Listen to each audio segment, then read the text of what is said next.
The Leo and Danny show. Was a young man once and I was selling appliances, and then was a fat fuck. He was 6'4", 350 pounds. His name was Joel. He was actually probably closer to 400 pounds. That's the guy that Armin, I always tell this story. It is a good story. Yeah, Armin one time, this guy Joel, he was Armin is Leo's ex-Armenian coworker. Yes. Who was a scumbag, and Leo has a comedy bit about him. I do. And he once...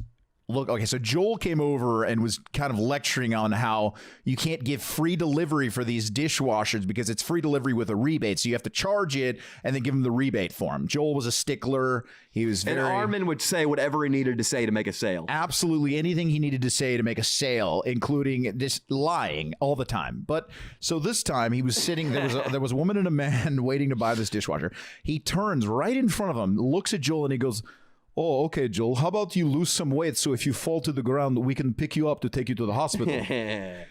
And Joel turned around. I was just trying not to laugh, but Joel turns around and walks away. He leaves him alone for the rest of the day.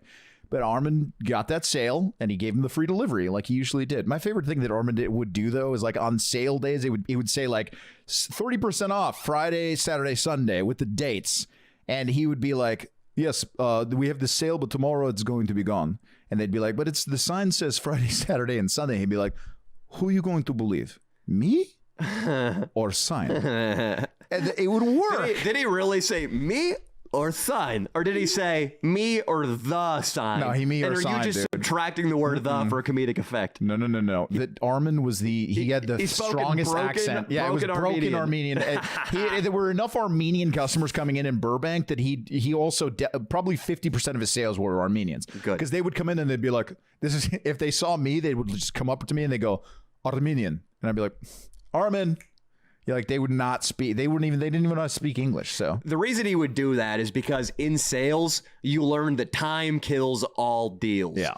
Your chances of getting somebody to slap down their credit card, give you the expiration date, and for those funds to get processed, it is so much higher if you keep them in the building and you keep talking to them. Whereas if they go home, they talk to their wife, they think it over, oh, you are sunk. And Armenian, this guy, despite his language deficiencies, understood that.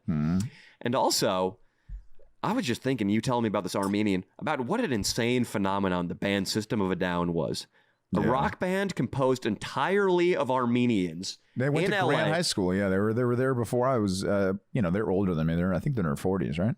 In 40s or 50s. But they were, when I was in high school, they were still like the talk of the town. Everybody was like, "Oh yeah, System of a Down came. They went here." If you don't like System of a Down, come over to my house. I'll give you my grandfather's antique bayonet that he used in the Pacific. Oh, God. And you can stick it into your gut. You'd have to use your toe to pull the trigger, probably. No. The bayonet. The bayonet, the fucking knife part. They're not going to be able to take the Hemingway out. They're going to take this. What's it called when you kill yourself with a fucking knife? Habuki Wookie? Yeah. In the stomach, the Japanese? I feel like Austin would know this. I was close. Yeah, I knew it. We knew it. I knew there were a lot of U's. Seppuku. God, that must be painful, huh? System of a Down fucking rocks. They're great, man. And you know what's crazy about that band? Austin will find this interesting.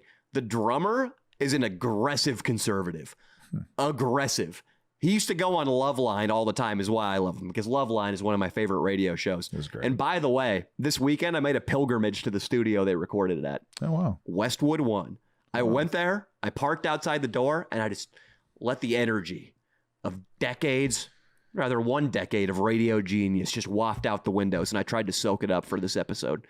I wanted a little bit of that Adam Corolla in his prime, Dr. Drew on mic number 2. Why don't they rehash that? They both could use it. They still do a podcast together. Oh, okay. But the drummer from System of a Down used to always call into that show, and they'd be like, "What's up? It's John from System of a Down. How's it going, John?"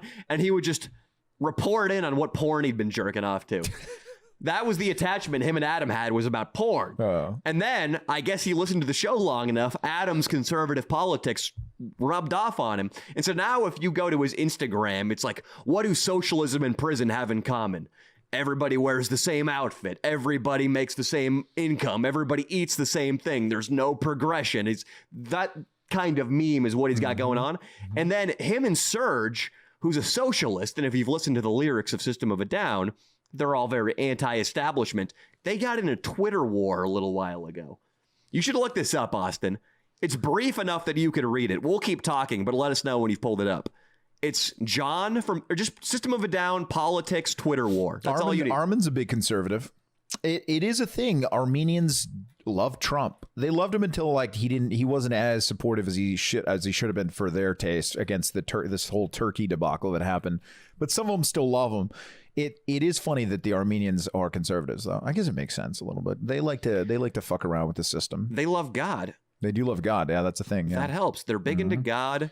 I don't know much else about Armenians. I remember that Ronda Rousey used to have this coach named Edmund, and he became notorious because ever since she started training with him, she got knocked the fuck out. Yeah, he's in Glendale. Yeah, she'd come hopping out with her hands at her titties. Right. Then comes Amanda Nunes.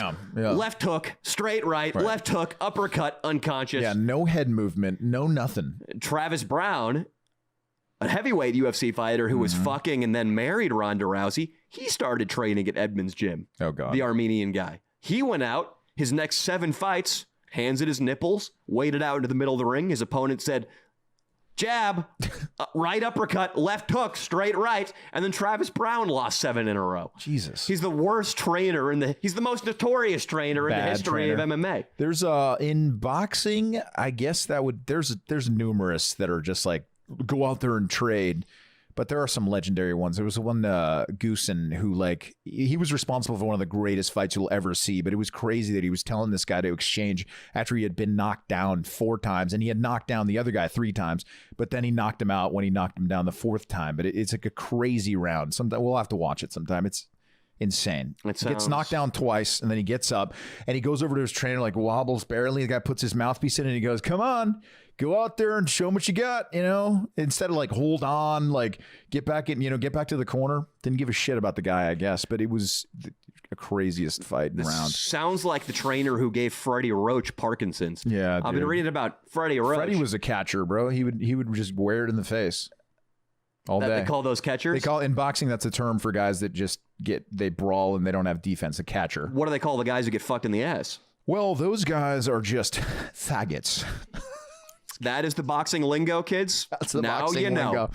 In boxing, there was a famous gay boxer, Emil Griffith, who a guy was accusing him of being gay like in the 60s, and he killed him in the ring. Actually, he killed the other guy because he was really gay. Killed the guy who was accusing him. Yes, he was really gay. Did he use his fists or did he pull a revolver from his corner? No, it was his fists, man. In the fight, he was fighting the guy, and there were rumors about him being gay. I guess in all those sports, like you never thought there was a gay guy in your gym at jiu-jitsu? There was an open gay guy in our gym at jiu-jitsu, and I know it seems bigoted, but it was San Francisco, and he was covered in tattoos, and he worked at a tattoo shop. And part of me, I rolled with him all the time, was super nice to him. But part of me the whole time, this is the part of my brain that I'm not always so proud of. The part of you that's like latently racist or sexist. I guess my sexism isn't too latent. It's pretty obvious on here. But every time I rolled with him, I was just like, oh, please don't. Last weekend, I hope you didn't get on a tugboat at some point, and I hope it wasn't rented out for a gay orgy of all blue-collar San Francisco guys. Because he looked like the sort of guy who would go to anonymous working-class gay men's apartments and engage in, as they call it, rough trade, which is a nice term for getting the shit beat out of you and fucked anonymously. Sans condom up the ass. And I was always a little afraid, like, what if this guy has something? But then it got out that he had a lifelong husband and they were monogamous. Wow. And I had no qualms about rolling with him. You asshole. See? But I was always judge scared. a book by its cover, folks. Never. And also, gay guys, I mean, I think there is a pill now where they can take and you don't get AIDS. I heard that's a thing.